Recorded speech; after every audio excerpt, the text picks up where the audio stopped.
Accessing library computer data.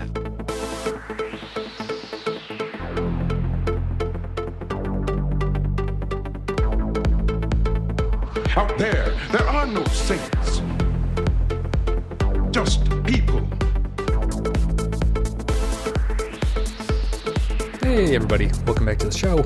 We are at the end of season 2, so that means that we get our wrap-up episode.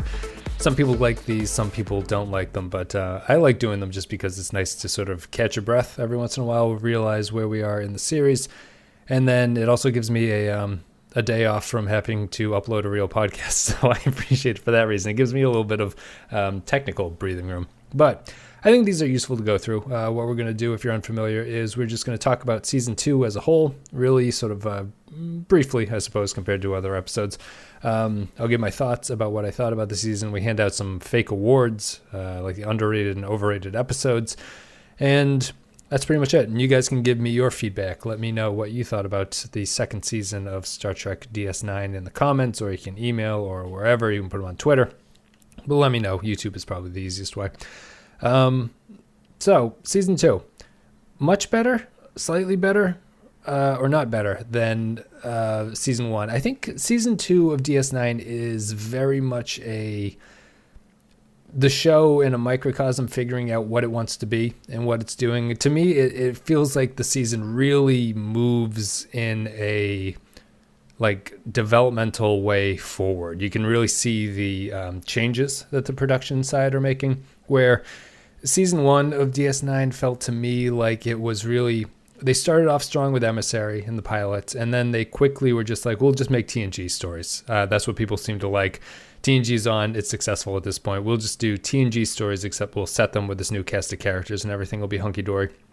And they did that to poor effect. The season 1 of DS9 is not particularly good, in my opinion, mostly because it is just a TNG knockoff with a crew that is not quite as developed and the cast of characters that aren't as developed, and a show that is not as confident in itself as TNG would have been at that point, which would have been season 6 of TNG.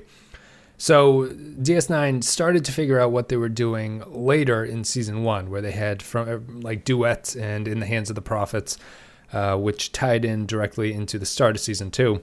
That's when the show started to really embrace what made DS9 its own series and what the strengths and weaknesses of it would be. And I would say that it actually did that in a way that it was embracing the Bajoran aspects, which probably aren't even the strongest aspects of the series, in my opinion. But what the Bajoran arc does and what examining Bajoran storylines does is that it grounds these stories in that area. So in the sort of universe and the local area of DS9, because Bajor is right next to it, we're grounded in a more realistic and a better sort of grounded version of the reality of Star Trek. It wasn't as it's not as sci-fi or fantastical or sort of out there or story of the week. It's much more grounded in the realistic nature of the conflicts that are going on Bajor and around with the Maquis and everything like that, and the political strife and the religious strife, and the Cardassians are lurking across the border. So what DS9 does is it starts to realize that it needs to look inward as opposed to these outward-facing external stories, and that it uses it needs to find the sort of, it's not all political, but it's like the more politically minded aspects of what the show wants to talk about. And it does a better job of doing those stories. And when it falls back to TNG type stories, it doesn't really work all that well because the show is not set up for TNG. And that I honestly don't think that the production team is interested in those TNG kind of stories. So the way that season 2 breaks down is really a very strong development that you can see, where the first opening 3 episodes are the serialized story about the Bajoran coup. And those tie in with the last couple episodes of the first season. They're good.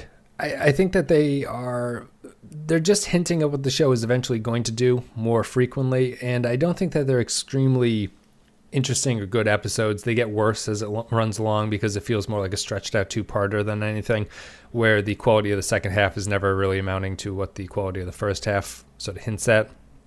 The middle section is, let me pull up the little list here of episodes because I did go through this. DS9 starts off, and I would probably say through Cardassians. So the first 5 episodes are really strong and really built around understanding what the DS9 universe is all about.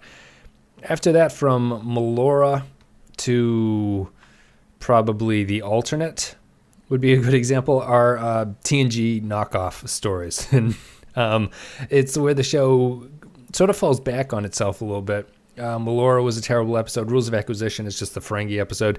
Necessary Evil is probably the strongest episode in that stretch. And Second Sight, Sanctuary, Rivals, the alternate.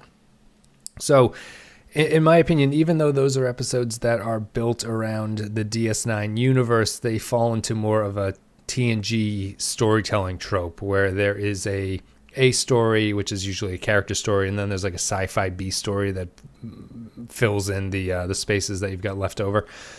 And then after that, from about Armageddon Game to maybe the end, although I feel like the real upshift in quality is from the Maquis. So it's like Armageddon Game to Blood Oath is a different kind of, it's like an improved version of those earlier episodes.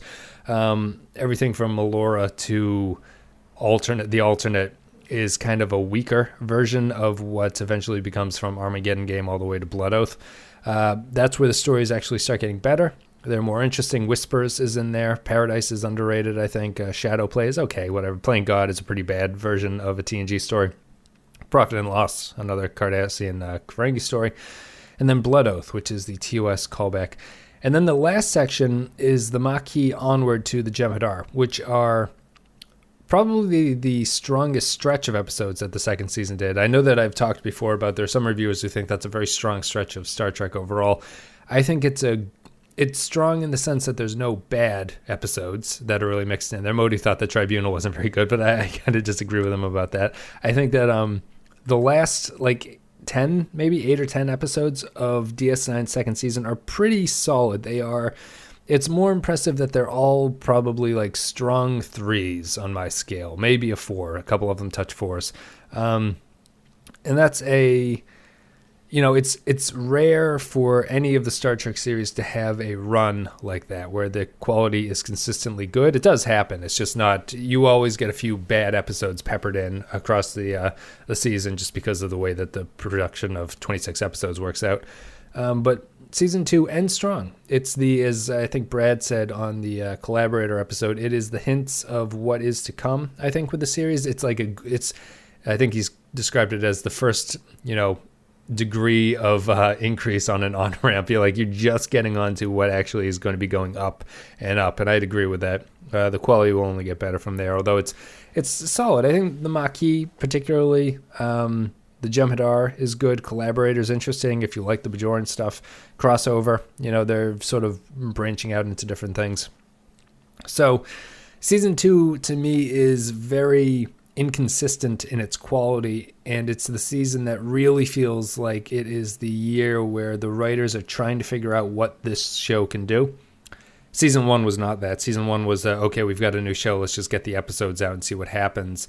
And season 2 is really, you see the distinct segments of the series. You see the growth and the changes in production that are going on from, the opening serialized story to a little bit of DS9 into the TNG type stories that don't really work, and then an improved version of the TNG stories.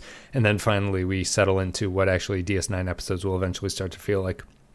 And, Ira Steven Behr's presence is more noticeable in this season. Michael Piller felt like he was the showrunner season 1. Piller's still the showrunner season 2, but Ira Steven Behr is basically the showrunner at everything but name.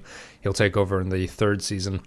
But Voyager was in production at this point, at least pre-production, so Pillar's attention would have been put towards that.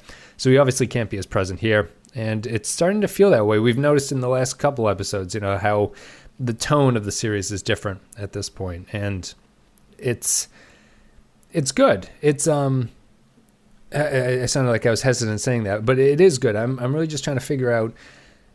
It's been nice watching the DS9 episodes through because of how different they are from TNG, and you don't really get that, or at least I didn't get that perspective until we started watching all of them. In the same way I've talked about how TNG evolved for me as a series, even though I'd seen all the episodes, I'd never really seen them sequentially, so I didn't have that sort of all-encompassing knowledge that a lot of you listeners actually have that I don't have. But DS9 is funny. It's like when you aren't familiar with them, you think of the series as more similar than they actually are, and they probably are more similar. It's just when you really become like entrenched in them that you start to notice the difference. And DS9 is already proving that it is the Star Trek series that's probably pushing the envelope the most out of everything, at least in terms of where the baseline exists for Star Trek. TOS was great.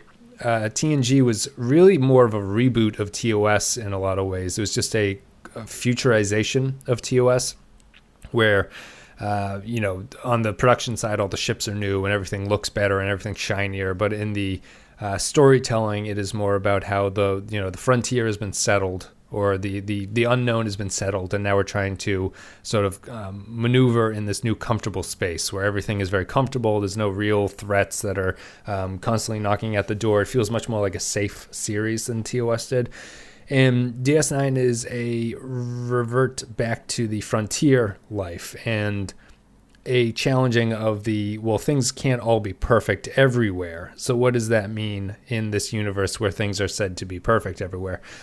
And I like that change is nice. It's going from TNG to DS9 is a nice evolution of television, I think. You can tell it even at this early stage that things are different. And it always sounds like I'm being negative towards TNG, but TNG actually accomplished a lot with how restricted its storytelling was. It's kind of amazing that they actually managed to get so many stories and have so many good episodes with how limited the episodes could actually be. When you see things like the later episodes of DS9 with how characters can talk to each other and interact and where they can go with things. And TNG never really had that, and it's impressive that TNG made it as far as it did, but it's nice to see the series branching out, and you kind of expect series to change as things move forward. And I think DS9 does that quite well. Let's see here. What else? Oh, the other, I noticed this, that I had mentioned this earlier in the podcast, but I noticed that Jammer's Reviews, who he does write-ups of all the episodes, he mentioned this too. He calls it the Season 2 suffers from the split personality syndrome episodes. And we had noticed this going through as well. We were making fun of it just by calling it the bad B plots in the episode. And they're mostly the middle section, where this season, more than the first season, really suffered from, in my opinion, it's just the fact that they were copying the TNG episode format and not doing it very well. Which is to have a character A plot and then have a B plot that is a sci-fi story. DS9 did that a lot, and the DS9 Season 2 episodes that did it are really noticeable for how bad the sci-fi plots are. I think I had asked either Clay or Modi while we were going through, do you remember the sci-fi B plots being this bad in TNG? And I don't think that we're burnt out on the sci-fi angle, which would be one way to look at it. You could just say, well, we've seen so many of these B plots now that maybe they seem a little bit silly at this point or repetitive because we've already done everything that should be done. I think that maybe that's a small percentage of the problem. The bigger aspect is that they're just not good stories in a lot of ways. I think the worst one is Playing God with the proto-universe that is such a huge idea, and they handle it so oddly that the comments for that podcast from the listeners were everyone seemed very confused about what the proto-universe was doing. It was a lot of conversations of, I think they were trying to bring it into the wormhole and leave it there, when I think the episode is implying that they're just bringing it back to the Gamma Quadrant. So it's the kind of thing that it's such a huge idea and it has this universal destructive consequences if the crew doesn't handle it. And you end up walking away from the episode not really understanding what was happening. Shadow play is kind of an example of that. What's another bad example of it? Rivals, the luck-altering devices. Rivals is kind of a goofy episode, but I think that B-plot is just kind of silly on its face. Second Sight, where the relationship that Sisko's having is now just like a telepathic fake person thing. That's another weird sci-fi angle to go on.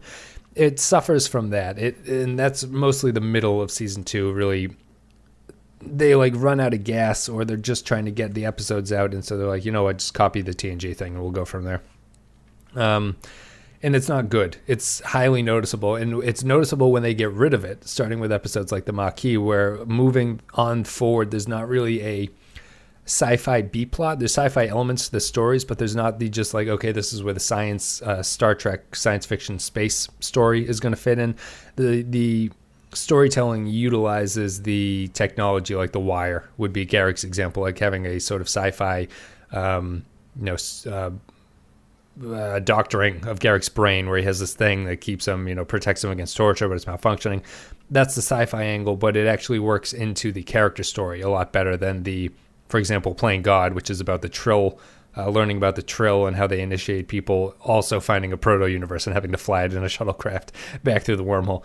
And so I think that the what it does is that it shows that the show is just better at dealing with its characters than TNG was, or TOS was really interested in doing so. And, it comes down to it, like a surprising amount is known about these characters at this point. And I think that the surprising thing is how much you know about these characters at this point. You know a lot of backstory about Odo, Kira, Cisco, O'Brien, Bashir. When you compare it to, like, what did you learn about Geordi LaForge after 7 seasons, besides the fact that he was inept at romantic relationships and that he had a mother. You learn that in season 7. Geordi was not born out of the ether. He actually had parents. But you don't learn anything else except for Geordi is inept at romance. You don't learn anything outside or more interesting about where his character comes from. He is really just sort of a cog in the machine, which is fine for the TNG storytelling. But DS9 is really separating itself just by showing how the characters all interact with each other, their own personalities, how they stand out, and how they conflict with each other. And that's good. I think that that's the separation right there. The slow creep of the Dominion introduction. What did people think about this? I think that it's fine with the mentions leading up to the Jem'Hadar. I think Numinous is a YouTube commenter who had mentioned that he thought maybe the Jem'Hadar episode might have done better with a lead-up episode that introduced the Dominion more slowly, so that it doesn't feel as an abrupt thing right at the end where you're like, oh, hey, here they are. We've been talking about them for 4 episodes previous to this, and here they finally are. I think I'd agree with that.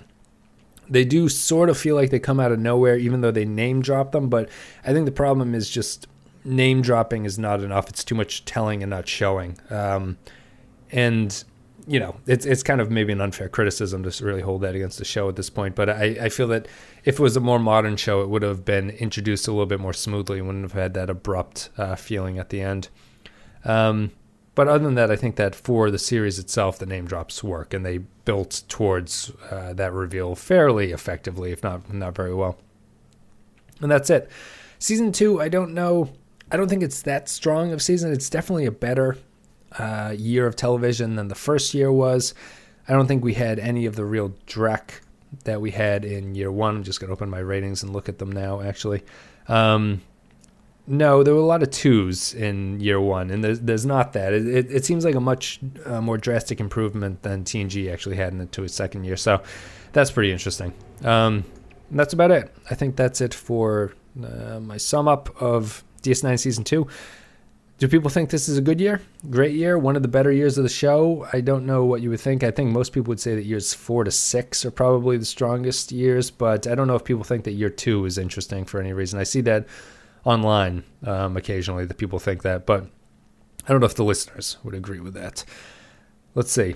We'll do the awards, and then we'll give our the top 5 and the bottom 5 episodes for the year. So let's see here. The best script, I'm going to give that to Necessary Evil, which is a Peter Allen Field script that is good for its tone and connecting the past to the present, sort of world building in a way that hadn't been done before. I think that the tone and the sort of universe building and the way that they take those characters are a really strong script. I like the way that the logs are written and Odo playing the hard-boiled film noir detective. I think that's it's probably the best, cleanest script across the entire thing, where some of the others had structural problems or characterizational problems. I think that's one of the strongest ones. I think it's a really strong DS9 episode, too. The worst B-plot goes to the proto-universe, which we talked about before. So, in my notes here say, so dumb, no one is really sure what happened. I'd agree with that. It was just kind of it's paired with a Trill episode, which we've been down on across the board. And it's a sci-fi plot, as I mentioned, that just doesn't go anywhere and feels sort of odd and inconsequential, even though it has the greatest stakes of all the stories that we've seen so far. Just kind of silly. Underrated episode of the year, I think it's Paradise. I really liked Paradise. I think Paradise is a good Cisco episode. I think that it's an episode that has a lot to think about. It's kind of dark. It is well shot, well directed. O'Brien and Cisco have a lot to do. It has a sort of examination of like cult of personality and leadership like that, and people believing in things and maybe not believing in things for the right reasons. I like it. I like Cisco's Last Stand. I think it's a solid episode that doesn't really get brought up as one of the better ones of season 2, but I think it's actually up there. Most overrated episode. This is going to get people's blood boiling, but I think it's The Wire. The Wire is a good episode that I think, because Garrick is the star, gets more credit than it actually deserves. It doesn't, we talked about, you can listen to the episode about why we thought that, but I think that it's a good character episode that ends up feeling unfulfilling just because of the nature of the Garrick character. So, and I understand that people like Garrick, and I like Garrick, but I don't know if that episode really holds up outside of a couple scenes that are very good, which is basically Garrick and Bashir talking to each other. And I don't know, it left me a little bit unsatisfied. So that's the overrated episode, would be The Wire. Episode I should like more than I actually do would be Blood Oath. I think that it's an episode really built around being a Star Trek fan and appreciating it for what they do by bringing back the 3 original Klingons. I think it's okay. I like the idea. I like the fact that they managed to do it. So I feel like I should like it a lot more than I actually do, but I end up feeling that it's just okay. It's a fine episode that has a kind of a neat idea that I'm glad they managed to execute as well as they actually did. And then we'll wrap this up with character power rankings for the second season. So in last place would be Dax, because I don't think we've had a good Dax episode to this point, and I'm just taking this on the second season. Jake would be next, although Jake is kind of unfair. Jake doesn't need to be in every single episode, and he doesn't really have that major of a role, so I feel odd including him, but I thought I'd be there just because he's a listed cast member. Bashir would be next up. He has Armageddon Game, which I think is pretty good. He had, on the downside, he had like Melora. And did he have anything else here? No, Armageddon Game. And then The Wire, of course. So he straddles everything there. I liked Armageddon Game. The Wire is pretty good. And then Melora is pretty terrible. After that, where is it? We have Quark, who I think had a fairly solid year. I don't really like the Ferengi episodes this year. When they focus solely on the Ferengi, I find that that's not really an episode that I enjoy. I like it when he's paired with people like Cisco, like he is in the Jem'Hadar. But Quark is the character to me that feels like he most... At this point, he fits the other characters serving their stories more than he serves his own stories. After Quark, we would have Cisco. He's had some good. He had the Maquis. You could say that the first opening 3 are his episodes as well. Has the Maquis. He had Second Sight, which was terrible, which is why he's not in the lead at this point. He's got Paradise, which is a good episode for him. The Maquis, of course, and then Jem'Hadar would be one. So the Cisco had a pretty good year. Odo has Necessary Evil. The Alternate, which is not that good, but it's not terrible. And then he's got the... What else does he have here? Shadow Play, which was fine. The Necessary Evil, I think the strength of that is really what bumps him up. You could actually probably say that Odo had a worse year than Cisco. And then lastly would be Kira, who had a pretty strong year. She had a lot to do in the opening 3 episodes. She had Necessary Evil was one of her major things. Sanctuary, she was involved in that one, wasn't a very good episode. Shadow Play, which is fine. And then she has Crossover. She was a major part of that. And The Collaborator, which is not a... Collaborator is more interesting for how solid of an episode than it is like an outstanding episode. But she had a pretty good year. I think Kira has come a long way in her development and as an actress. I think Nana Visitor is developing the strongest... She's the most improved player, I guess is the way that you can think of it, from the first season. So I was happy with those. But all in all, I think that the characters are really strong in the second year, and there's nothing wrong with that. So I think that's it. So the top 5 and bottom 5 episodes, we'll do that and call it a day. The worst episodes from 5 to 1. So Rules of Acquisition would be my 5th worst. Invasive Procedures, number 4. 3 is Melora. 2 would be Playing God, and then 1 is Second Sight. Second Sight might be the worst episode of the second season.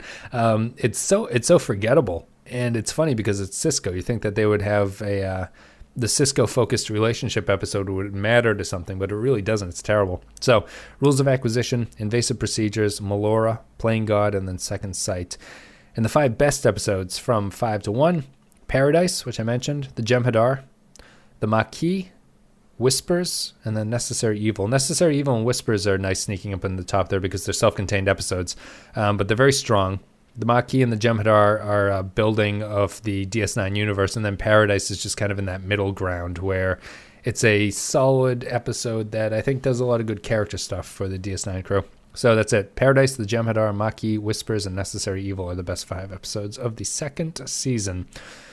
Thanks very much, guys. Thanks for listening. Hopefully you're enjoying this. People seem to have a lot of comments about season 3. Looking forward to season 3. I think season 3 is good. If it suffers from anything, I think that the writers are a little bit unsure of where to take things after the Jem'Hadar and the Search, but we'll talk about that when we get to it. Season 3 feels like an improved, if I'm remembering it properly and looking at the episode titles, it feels like an improved year that is not quite sure of where it wants to go at that point. So maybe it would be a little bit frustrating at some points, but that's how I remember it anyway. You guys can let me know if I'm wrong. Let's see. Anything else? No, I think that's it. So, thank you very much. All the social media links are in the description. You can check out those. You can go to patreon.com/thepenskyfile if you want to support the show there. That's the best way to do it. You get different perks like podcasts and the ability to come on this podcast, extra podcasts. We talk about movies.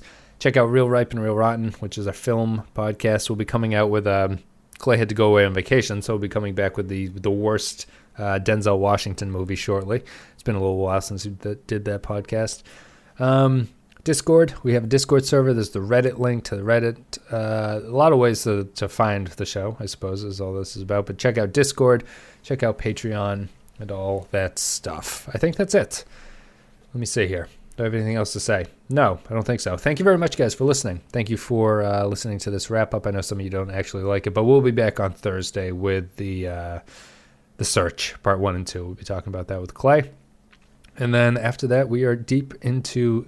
we're going to head off into the weeds of Season 3. Thank you very much for listening. Thank you for supporting the show. It means a lot. Thank you, patrons. Thank you, everybody. And we will see you in a couple days with the Season 3 premiere. It's called The Search.